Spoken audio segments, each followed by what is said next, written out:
bonsoir. J'espère que vous êtes prêts à vous relaxer. J'espère que vous êtes prêts à ASMR, à vous endormir. Est-ce que vous êtes prêts? Je ne vous entends pas. Tout le monde debout là-bas derrière. Déjà, je voulais commencer par vous remercier pour vos commentaires, vos abonnements et tout. Vraiment, ça me fait chaud au cœur. Et en parlant des commentaires, je vous ai entendu. Je vous ai entendu. Il y avait un espèce de bruit de fond quand j'enregistrais et j'espère de tout cœur qu'il n'y a pas ce bruit-là. J'en suis à mon 25e test de la soirée. Il est 2h35, il fait une chaleur dans mon appartement. Donc je pense que je suis un petit peu en tempête émotionnelle.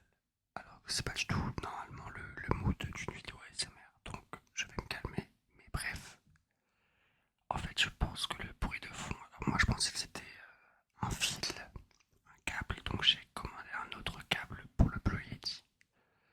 Il s'avère que non, apparemment ce serait mon frigo.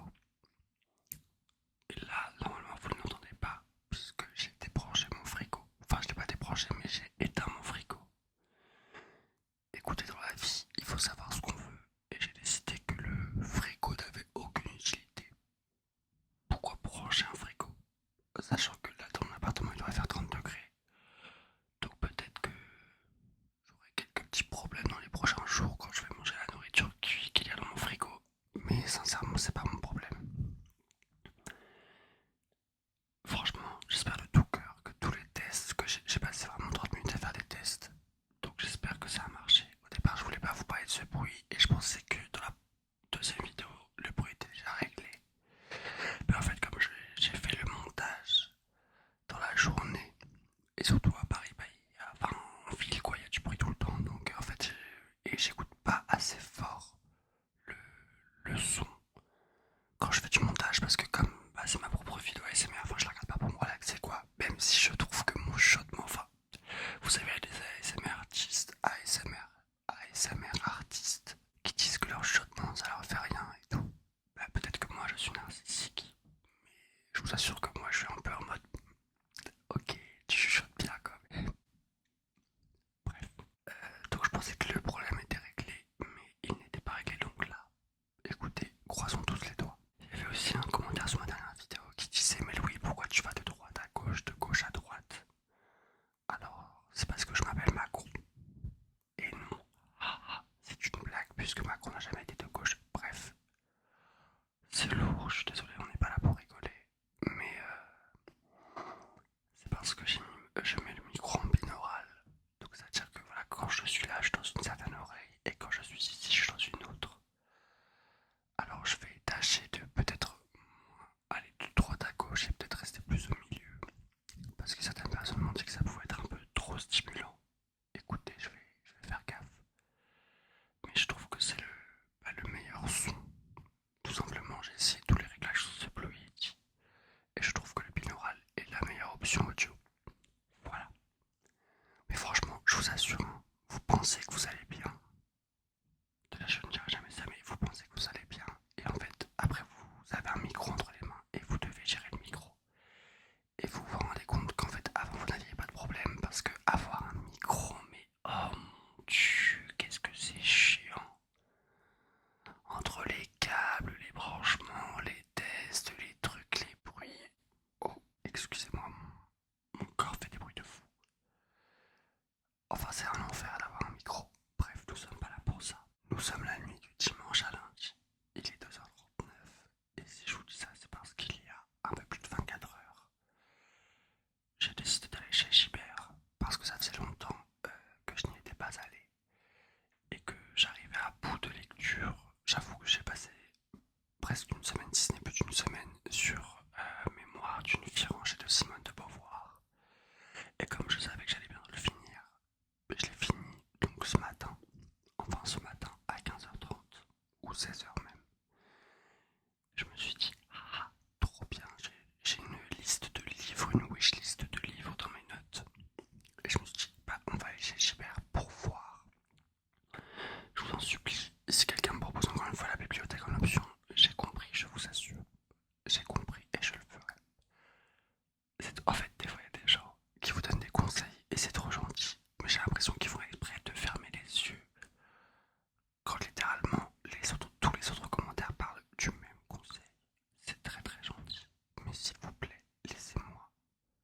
consommer et aller chez Gibert pour acheter des livres. Voici mes achats.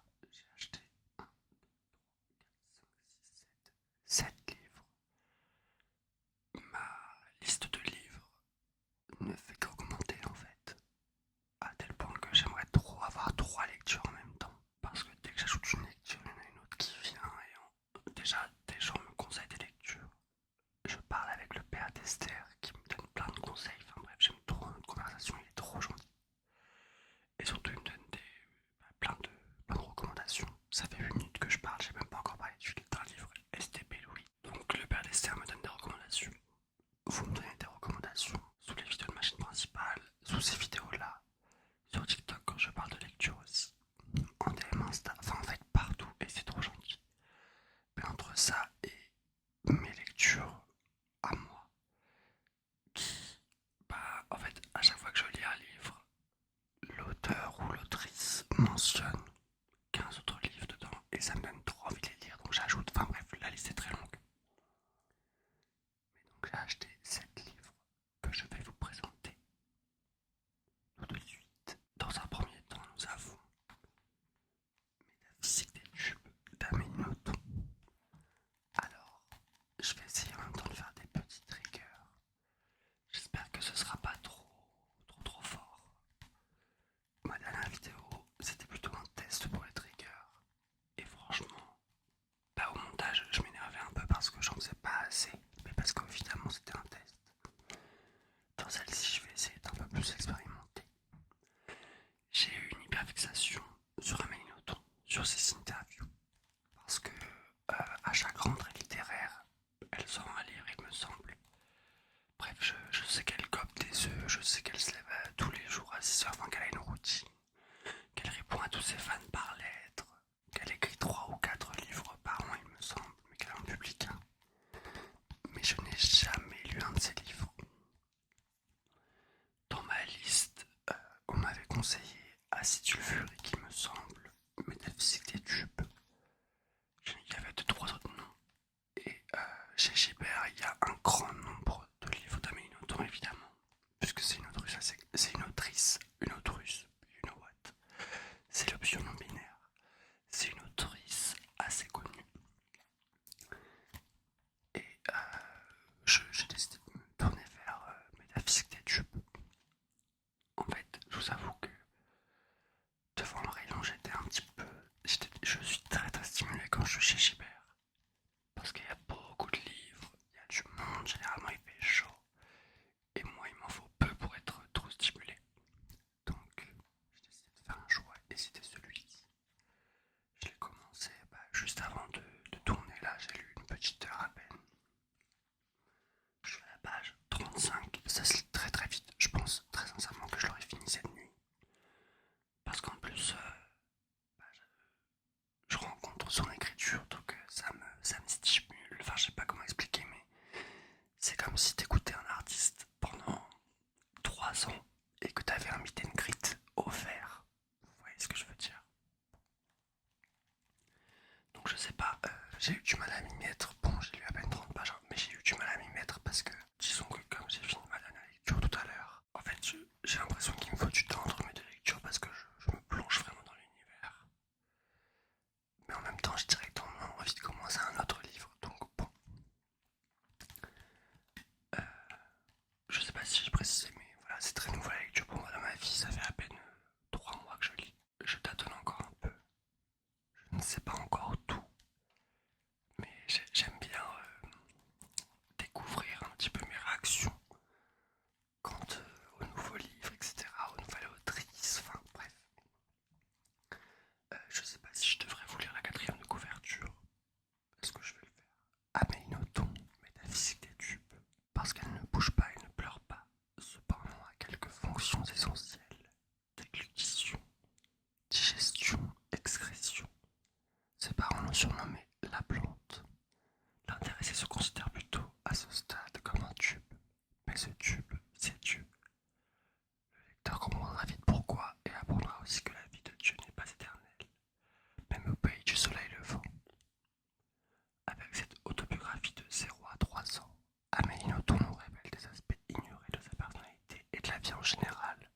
se montrant plus incisives, plus lucides et plus drôles que jamais. C'était chez Gibert, donc pour ceux qui ne connaissent pas Gibert, c'est une grande librairie, plutôt tournée vers la seconde main, mais pas que.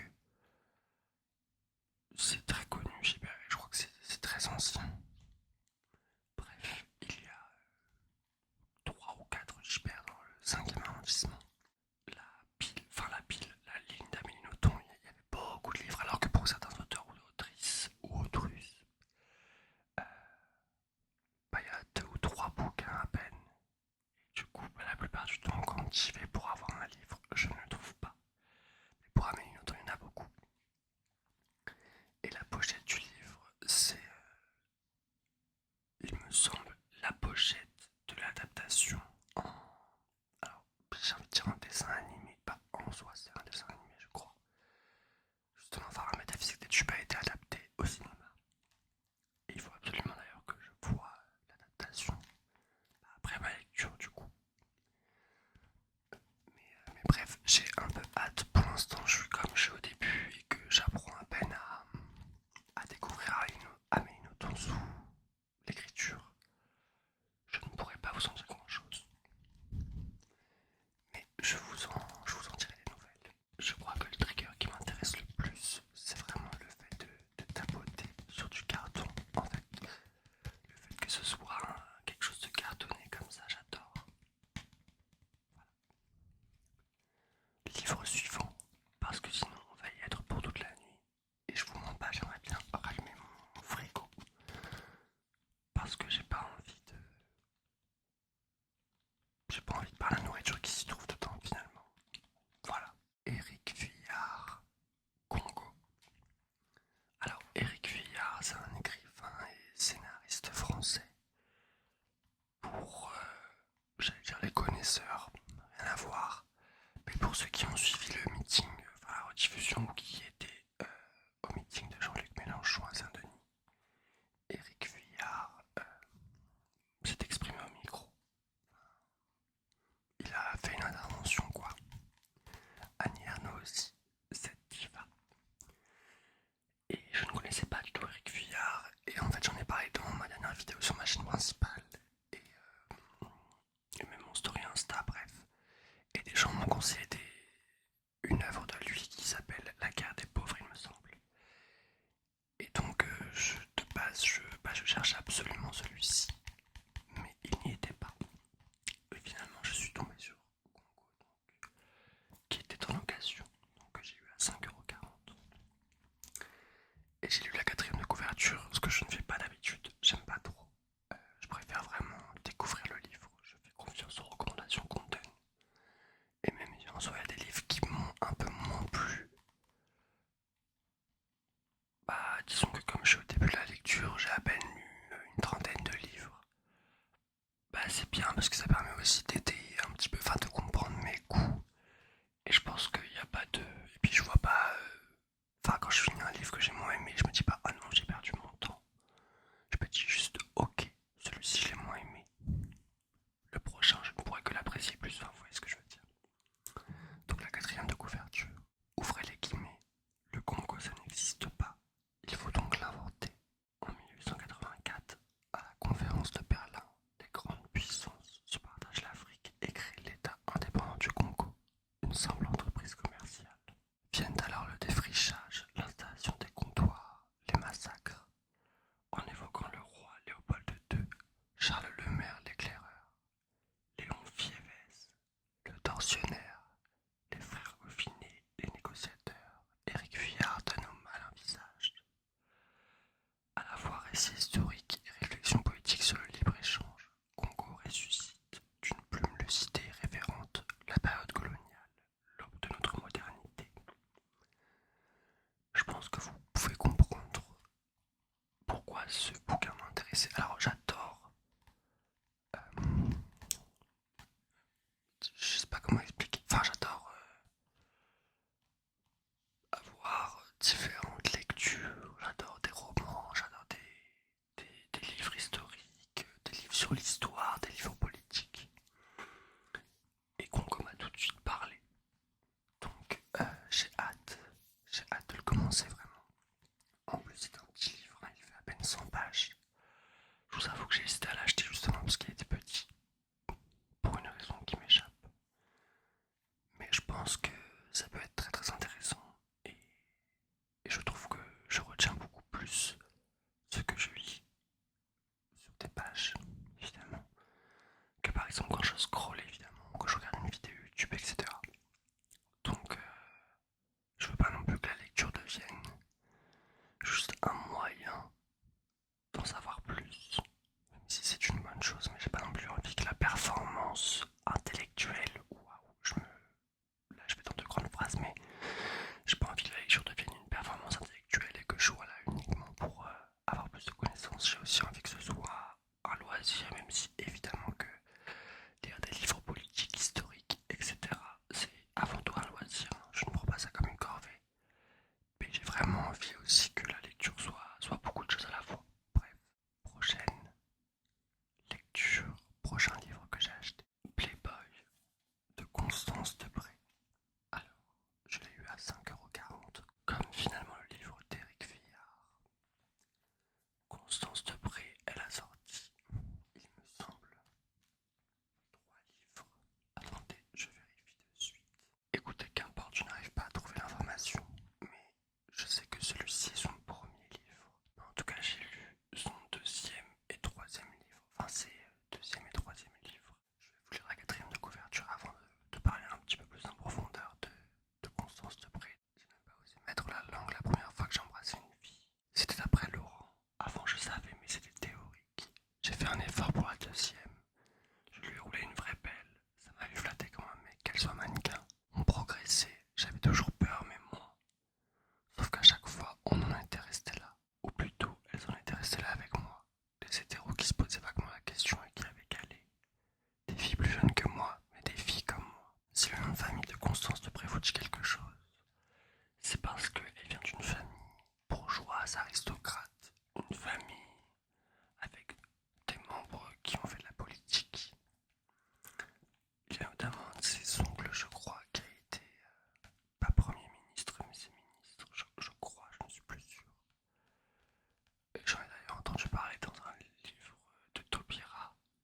C'était Nuit d'épines. Mais aussi dans plusieurs lectures, en fait, j'ai lu le nom de près et elle-même en parle dans Non. Constance Debré, donc c'est une fille. Les motards, j'espère que vous entendez pas beaucoup. Vraiment, je vous assure, je peux pas me piffrer les motards, quoi. Sincèrement, c'est. En fait, la nuit sans sonore, je trouve ça mais insupportable. Bref. Mais voilà, donc Constance Debré vient d'une famille bourgeoise, aristocrate, et en fait, elle décide vraiment de s'affranchir de tout ça. En fait, j'ai pas envie non plus de vous spoiler, enfin spoiler, it's crazy, mais vous avez compris. Mais bref, c'est une personne qui essaye tant bien que mal, enfin le plus possible même, à l'extrême de s'affranchir de cette bourgeoisie, de cette aristocratie, de cette enfance, mais aussi de la société un peu de manière générale. J'ai hâte de lire Playboy, c'est l'autrice préférée de ma meilleure amie. C'est elle qui m'a conseillé Constance Debré. Alors son écriture est très anticonformiste, si je puis dire. Enfin, les phrases sont longues, il y a très très peu de ponctuation. Et je crois que c'est les livres les plus naturels, outrageants que j'ai lus depuis. Alors pas forcément les plus outrageants, mais ce que je veux dire c'est qu'il y a. Je pense pas qu'il y a. S'il y a une intention un peu de choquer le lecteur, une intention de le sortir de sa zone de confort intellectuel. Voilà, disons que en fait, ce rejet de- du conformisme, on le sent dans son écriture. Et j'ai hâte de lire donc voilà, le premier livre que j'ai lu d'elle, donc c'était Non, et ensuite, je me rappelle plus, ça m'énerve. Mais c'était sur son lien avec son fils, qui m'a vraiment beaucoup, ça m'a ému. Franchement, ça m'a ému. Je vous tiendrai au courant, écoutez. Emmanuel Carrère, un roman russe. Je l'ai eu à 7,50 €. Il était en occasion. Je crois que pour le tout, j'en ai eu pour un peu plus de 40 €, 43 €.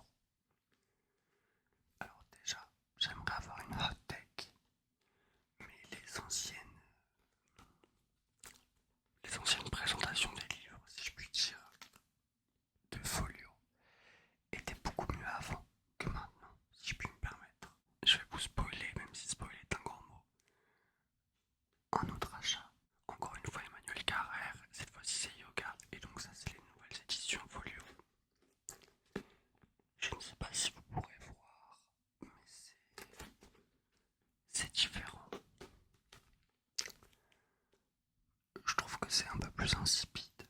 Voilà, je trouve que un roman russe, il y a quelque chose. Il a de la gueule, disons. Peut-être que c'est justement parce que lui, il est lui aussi d'occasion, il me semble. Yoga. Mais un roman russe, il est un peu plus. Vous voyez, les pages sont beaucoup plus jaunes que celui-ci. Mais ouais, je trouve que ça plus que même si en soi on s'en fout. Je ne prends pas un livre pour son esthétique, son esthétisme. Mais bref, vous avez compris, c'est pas grave. Juste petite hot take, voilà. Je trouve que les anciennes présentations étaient beaucoup mieux. Donc je vais vous lire la quatrième de couverture. La folie et l'horreur ont obsédé ma vie. Les livres que j'ai écrits ne parlent de rien d'autre. Après l'adversaire, je n'en pouvais plus. J'ai voulu y échapper. À la fois quête des origines, carnet de bord, récit d'un fait divers et d'une passion amoureuse. Un roman russe est une autobiographie dense et captivante. Emmanuel Carrère y restitue avec talent la complexité d'un homme dont la vie ressemble à ses livres. Si j'en crois le nombre de livres d'Emmanuel Carrère qui était chez Gibert, je pense que c'est un écrivain assez connu. Je ne le connaissais pas. Vraiment, quand je vous dis que j'ai commencé en mars, c'est qu'avant ça, je rejetais beaucoup les livres. Enfin, je n'ai pas du tout été habitué à ça dans mon enfance. Et bah, Amélie Nothomb, l'hyperfixation sur Amélie Nothomb que j'ai eu il y a 1 ou 2 ans, ces interviews, c'est plus le personnage qui m'intéressait, mais j'écoutais pas forcément ce qu'elle disait par rapport au livre, disons. Donc je ne connais pas vraiment les auteurs et autrices connus, je connais pas leurs pensées, voilà, j'ai pas le background de ces auteurs ou autrices, et c'est peut-être pas plus mal, je pense. Et en fait, il y a Combini qui fait un format qui s'appelle Book quelque chose, bref, où ils amènent les auteurs, autrices dans des librairies pour qu'évidemment ils fassent la promo de leur dernier ouvrage, mais surtout pour qu'ils disent les lectures. Attendez, excusez-moi, mon ordinateur allait s'éteindre. J'ai eu peur de perdre le fichier audio. Mais donc pour qu'ils disent les livres qui les ont marqués. Et ensuite, bah, ils nous disent Pasco, il a parlé d'Emmanuel Carrère, donc il parlait d'un roman russe et de yoga. Un roman russe, même si je l'ai déjà dit, 7,50 € et yoga 5,20 €. Ah, ah, ah. Les yogis, vous coûtez moins cher que les Russes. Bon courage, je suis moi-même un yogi d'ailleurs. Je fais du yoga vinyasa tous les 2 jours, j'adore ça. Bref, bah, je vais en profiter pour lire la quatrième de couverture de yoga. Je vous avoue que j'ai écouté Payano Pasco. Enfin, comment dire, j'ai pas vraiment. Enfin, j'ai vu, je suis tombé dessus parce qu'ils étaient dans ma liste et je les ai pris en me disant, bah, déjà Payano Pasco qui en a parlé, donc pourquoi lire la quatrième de couverture. Je vous ai dit vraiment, j'aime pas lire la quatrième de couverture, j'aime bien me lancer dans un ouvrage sans savoir trop. Donc, yoga. Sans me vanter, je suis exceptionnellement doué pour faire d'une fille qui aurait tout pour être heureuse un véritable enfer. Déjà, il me plaît. Janvier 2015, Emmanuel Carrère rejoint un stage intensif de méditation. Son but, écrire un petit livre souriant et subtil sur le yoga. Mais son projet bouleversé lorsqu'il est diagnostiqué bipolaire de type 2. S'ensuit une lourde dépression, une aventure passionnelle, un séjour en hôpital psychiatrique, des attentats, des deuils et un atelier d'écriture sur une île grecque. Par une écriture sublimée, Emmanuel Carrère nous transporte dans son intimité la plus profonde et sa quête d'unité perdue.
relaxer un petit peu.